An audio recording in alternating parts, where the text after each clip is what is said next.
Stay tight, drive.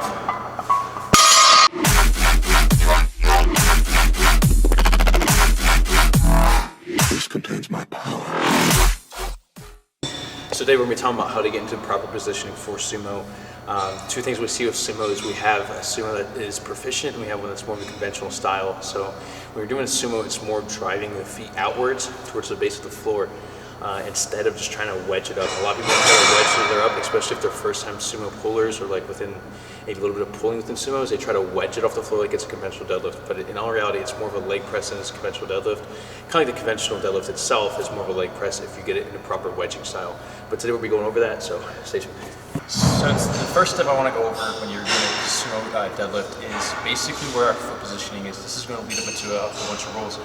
And the foot positioning width is dependent on your hip anatomy in all reality, and it's going to be where you're feeling comfortable with. I go with a wider stance where my shins are probably lined up on this outer part of the line where the bar is. Depending on how wide the bar, you don't want to go too wide. If you go too wide, you can lose the positioning. It's also dependent on how long your femurs are.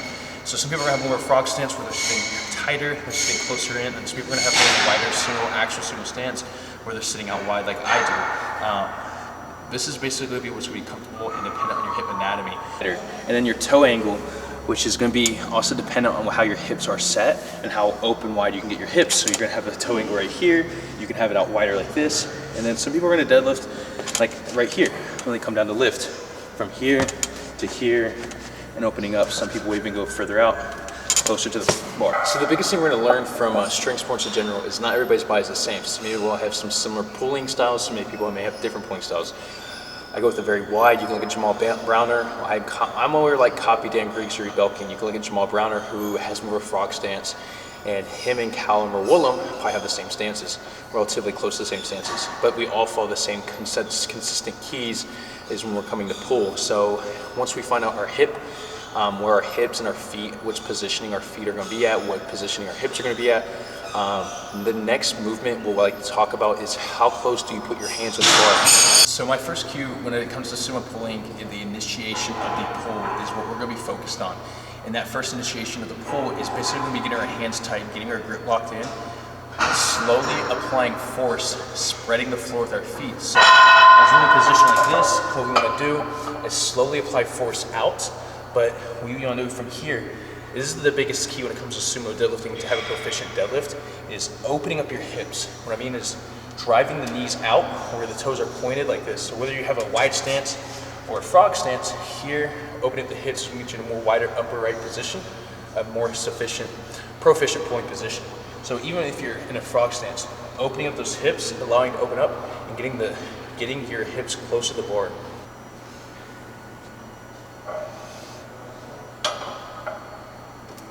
Basically, when it comes to pulling, you want to think of having a rope pulling in your thoracic part of your spine. As you can see, if you look at Ed Cohen, Dan Griggs, or even Jamal Browner, we all lift with a little bit of a thoracic extension or thoracic curve when it comes to lifting, because that's where our spine feels more stable and allows us to get more raw. So in a position, when we're going to lift, we get in our deadlift positioning, we sit tight, and we open from our hips. Like I said, we come down, we open up, we get upright. So here, what we're going to focus in on is once you get here, that should be your first movement, is opening up, locking those lats. And when you're in here, basically, once you're there, it's a driving factor of your adductors to tighten down. If your adductors are tight, you may get an injury. So work on foot mobility with your adductors and strengthening up your adductors, because the sumo deadlift works your adductors so much more than a lot of people realize. So here, when you're tight, we're going to drive. So now that we've completely covered how to actually properly set up and how I actually do my sumo deadlifts, what we're going to move into is some exercises that are going to help you develop your sumo deadlift and to get you into proper positioning and learn that proper position, because it's all about learning it, because if you don't learn it, you're not going to engage it. So take a step back. What I do recommend to people is to taking a step back into your deadlifts and things like that. Working some pauses, working some high reps. It's not about weight, it's not about driving for that factor of just getting higher rate. Take that step back, it's going to benefit you a lot.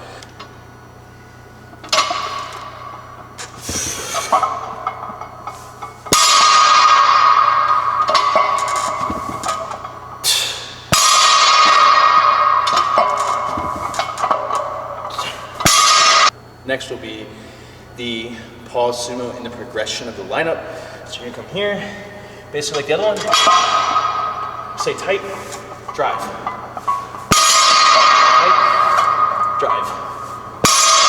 Tight, drive. Progression, which is my favorite.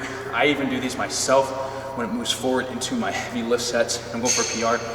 I do these during my warm-ups. So these are gonna be the eccentrics, and all they are is getting your positioning from here, come up, and then slowly down. Still applying that force outwards with your feet, driving that force out. Up. Up. As you will see, you'll tend to learn that positioning really well. So this is the only real movement I actually do to work up my mobility within my sumo deadlifts, which is just a frog stance.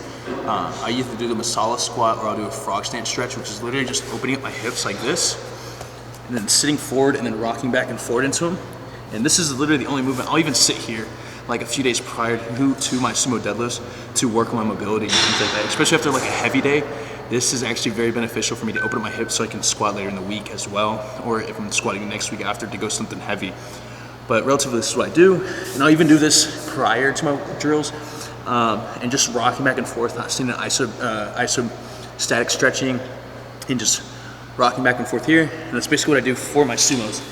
And my mobility in general, you can also work some other things with your adductors like Cossack squats and things like that. And I have my pre-deadlift drills, which you can see right there. Those are kind of what I do before my squats, before my deadlifts on my deadlift days, is that right there. Thanks guys for watching. If you like this video, if this is beneficial for you, please leave a like, comment, and subscribe. Maybe the notifications. It's going to help you as a creator so I can bring more stuff out to you guys. Just wanted to let you guys know I am in the military as well, so if I don't get information or videos posted out to you guys immediately, that is the reason why. But I do appreciate it, and I hope this helps you guys. So again, at the end of the day, I hope you guys pull more PRs and get after it. Everything that drowns me makes me wanna fly out and out and